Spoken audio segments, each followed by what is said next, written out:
कल्याण शहरातील नांदिवली परिसरात असलेल्या एका खासगी रुग्णालयात रिसेप्शनिस्ट म्हणून काम करणाऱ्या एका मराठी तरुणीला मंगळवारी एका परप्रांतीय तरुणाने मारहाण केल्याचं प्रकरण घडलं होतं।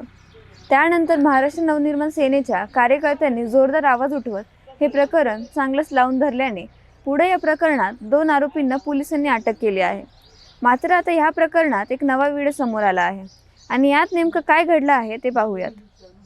मंगळवारी सायंकाळी कल्याण शहरातील एका खासगी रुग्णालयात रिसेप्शनिस्ट म्हणून काम करणाऱ्या मराठी मुलीला एका परप्रांतीय तरुणाने बेदम मारहाण केल्याची घटना घडली आहे आणि त्यात घटनेतच नवा व्हिडिओ आता समोर आला आहे।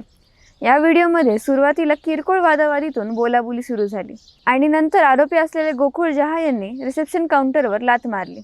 काउंटरला लात मारल्यानंतर मराठी मुलगी रागात पुढे आली आणि तिथे उभे असलेल्या एका महिलेला मारहाण केली।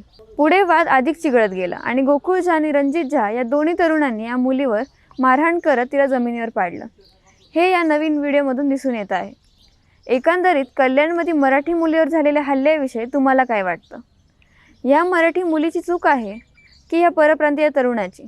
तुमचं मत कमेंट करून नक्की कळवा आणि हा व्हिडिओ जास्तीत जास्त लोकांना शेअर करा। story.comच्या इंस्टाग्राम आणि फेसबुक पेजला फॉलो करा आणि हा व्हिडिओ जर तुम्ही यूट्यूबवर पाहत असाल तर चॅनलला सबस्क्राईब करायला विसरू नका।